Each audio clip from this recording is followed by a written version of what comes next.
Good morning వెస్టర్. నేను ID తీసుకొని ఒకే నెలలోని 300 పీవీలు చేసుకుంటే నాకు కంపెనీ 750 రూపాయలు ఫ్రీ వాచర్ ఇచ్చింది.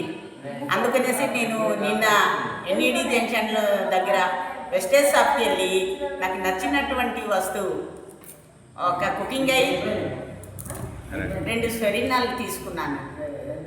అలాగే మీరు కూడా ఐడి తీసుకున్న ప్రతి ఒక్కరు కొత్త డిస్ట్రిబ్యూటర్లకు నేను చెప్పేది ఏంటంటే ఒకే నెలలోని 300 పీవీలు చేసుకుంటే మీరు కూడా మీకు నచ్చినటువంటి వస్తువులు ఫ్రీగా తీసుకోవచ్చు. అంత మాత్రాన కాదు, 8% లెవెల్లోని మీరు వెళ్ళిపోతారు. అందుకనే ప్రతి ఒక్క డిస్ట్రిబ్యూటర్ కూడా కొత్త వాళ్ళు ఒకే నెలలోని ఐడి తీసుకున్నప్పుడు ఒకే నెలలోని 300 పీవీలు చేసుకున్నారనుకోండి 8%కి వెళ్తారు. అలాగే ఫ్రీ సామాన్లు కూడా మీకు నచ్చింది తీసుకోవచ్చు. నాకు నచ్చింది తీసుకున్నాను, మీరు కూడా అలాగే తీసుకోండి. Okay, thank you.